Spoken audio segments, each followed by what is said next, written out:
She's just a babysitter, my mom told the officer. Then the Secret Service agent asked, "Where's Agent Morrison?" The coffee mug shattered against the marble floor, spreading dark liquid across my mother's pristine kitchen as 3 Secret Service agents stood in our doorway. Their expressions were granite serious, earpieces coiled like question marks, hands resting near concealed weapons. "We need to locate Agent Morrison immediately," the lead agent said, his voice cutting through my mother's shocked silence. She missed an emergency recall for POTUS detail. That's not like her. My mother's face cycled through confusion, disbelief, and finally, a dawning horror as she turned to look at me. I stood there in my pajamas, hair in a messy bun, looking nothing like the daycare worker she'd been describing to her country club friends for 8 years. "There must be some mistake," Mom stammered, her voice climbing an octave. "Sophia works at Little Rainbow's daycare. She watches children." The agent's eyes locked onto mine.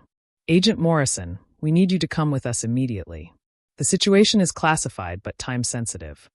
I'm Sophia Morrison, 29 years old, and for nearly a decade, I've let my family believe I spent my days finger painting and singing nursery rhymes.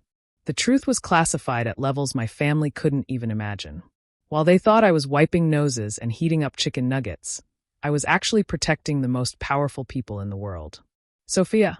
My father appeared from his study, newspaper still in hand. "What's happening? Who are these people?" "Secret Service, sir," the agent replied, showing his badge. "We need Agent Morrison for a national security matter." My younger brother Jake emerged from the basement, Xbox controller still in hand, mouth agape. My sister Lindsay descended the stairs, her phone already recording, though the agents immediately gestured for her to put it away. "This is insane," Mom laughed nervously. "Sophia barely passed her driving test. She cries during action movies. She's afraid of loud noises." The lead agent, Agent Carver, whom I'd worked with for 5 years, raised an eyebrow at me. I could read the question in his expression. "How do they not know?" "I need to change," I said calmly. "Give me 3 minutes." "Sophia Marie Morrison, you are not going anywhere with these people." Mom stepped forward but stopped when all 3 agents shifted their stance subtly. Not threatening, but unmistakably protective of their mission. "Mrs. Morrison," Agent Carver said patiently, "your daughter is one of our most decorated protective agents. She's saved lives you'll never know about, prevented threats that never made the news. Right now, we need her expertise for a situation I cannot discuss." I headed upstairs, my family trailing behind me in stunned confusion. In my bedroom, the same one with faded butterfly wallpaper Mom insisted gave it charm, I opened what appeared to be a normal closet. Behind my collection of sundresses and cardigans was a hidden panel. I pressed my thumb to the scanner. Lindsay gasped as the panel slid open, revealing my actual wardrobe: black suits, tactical gear, and a safe containing my service weapon. "What the hell?" Jake's voice cracked like he was 13 again. I changed quickly into my suit, fingers moving with practiced efficiency as I strapped on my shoulder holster.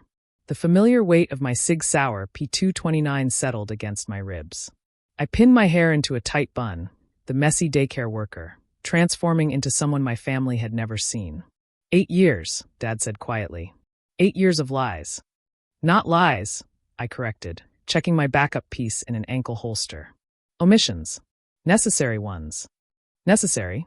Mom's voice rose to a shriek. "We thought you were wasting your life. I told everyone at church you couldn't hold down a real job. I tried to set you up with that accountant because I thought you needed someone stable." I turned to face them, now fully Agent Morrison. "You told everyone I was a failure, that I was the family disappointment. You never once asked why I couldn't make holiday dinners or why I had to leave family events suddenly. You just assumed I was irresponsible." The memory stung fresh. Last Christmas, when I'd received an emergency call about a credible threat to the Secretary of State. I'd left dinner abruptly, and Mom had spent the rest of the evening apologizing to relatives for my lack of commitment to family. "Your cousin Martha is a surgeon," Mom had said that night. "Lindsay's in law school. Even Jake has his IT consulting. And you? Still playing with toddlers." Agent Carver appeared in my doorway. "Morrison, we need to move. Marine 1 is waiting." "Marine 1? Jake dropped his controller completely. I grabbed my go bag from the closet, the one Mom had always assumed held gym clothes. "I've been protecting the president, the vice president, foreign dignitaries, and their families. That daycare job was my cover for the neighborhood. The sick kids I occasionally mentioned were actually security threats. The field trips were international protective details. Lindsay sank onto my bed. The time you missed my graduation. G7 summit.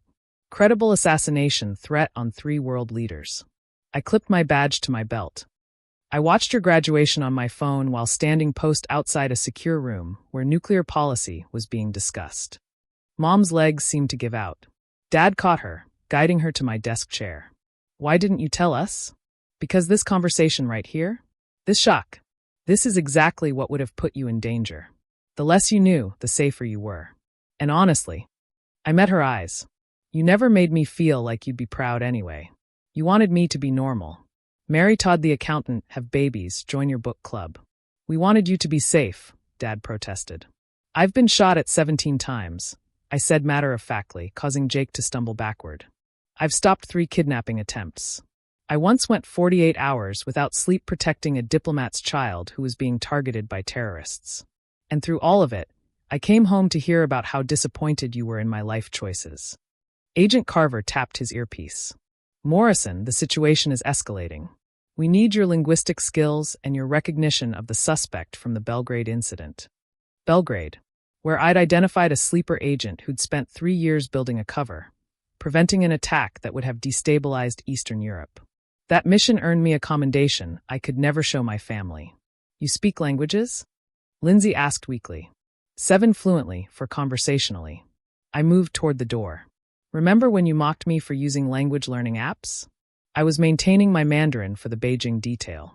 As I descended the stairs, my family followed like lost puppies. The 3 agents flanked me immediately, their formation practiced and protective. Through the front windows, I could see 2 more black SUVs had arrived. Neighbors were starting to peek through curtains. Mrs. Patterson is watching, Mom said faintly, as if the neighbors' gossip was still her biggest concern. Good, I said. Maybe now when you tell people about your daughter, you'll have something truthful to say. The lead SUV's door opened, and I saw Director Hamilton himself in the back seat. My family didn't recognize him, but his presence meant this was beyond critical. The president personally requested you, he said as I approached. No one else has your combination of skills for this situation. Mom grabbed my arm. Sophia, please. This is insane. You can't just leave. I gently removed her hand. For 8 years, you introduced me as your daughter who couldn't figure her life out. You told relatives I was playing daycare while trying to find myself. You suggested therapy because you thought I had commitment issues. We didn't know, she cried. No, you didn't ask. You assumed. You created a narrative where I was the family failure, and you never once considered there might be more to the story. Director Hamilton leaned forward. Agent Morrison, I apologize for the family drama, but we have a narrow window. I nodded, then turned back to my family one last time. I've protected 14 world leaders.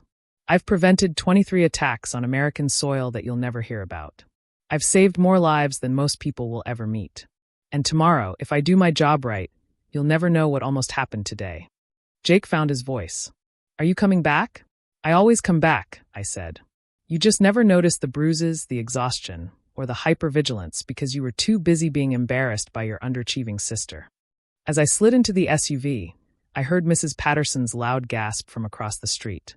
Mom stood frozen in our doorway, Dad's arm around her shoulders, while Lindsay filmed everything despite having been told not to. Your mother had no idea? Director Hamilton asked as we pulled away, the convoy moving with practiced precision. She was too busy trying to set me up with her friends' sons to notice I was gone for weeks at a time. Easier that way. And now, I watched my family shrink in the rear window, standing in the driveway of the house where I'd been the disappointment for so long. Now they know their daughter isn't just a babysitter. Whether they can handle that truth is their problem. The convoy accelerated toward the waiting helicopter, and I shifted fully into Agent Morrison. The family drama would have to wait. The president needed me, and unlike my family, he'd never doubted my worth. As Marine One lifted off 20 minutes later, I thought about all those family dinners where I'd sat silent while Mom lamented my lack of ambition. Every Christmas where relatives whispered about poor Sophia, who couldn't hold down a real career. Every time Dad introduced me as his daughter who works with kids, in a tone that suggested I'd settled for less. They'd spent 8 years creating a fiction about who I was, never once considering that the fiction might be what I'd carefully shown them. The truth had been there all along. In my strategic thinking, they called overthinking. In my physical fitness, they attributed to nervous energy. In my inability to commit to plans that might conflict with national security. My phone buzzed with texts from my family. I silenced it without reading them. For 8 years, they'd had nothing but dismissive words for their babysitter daughter. Now that they knew the truth, their words could wait.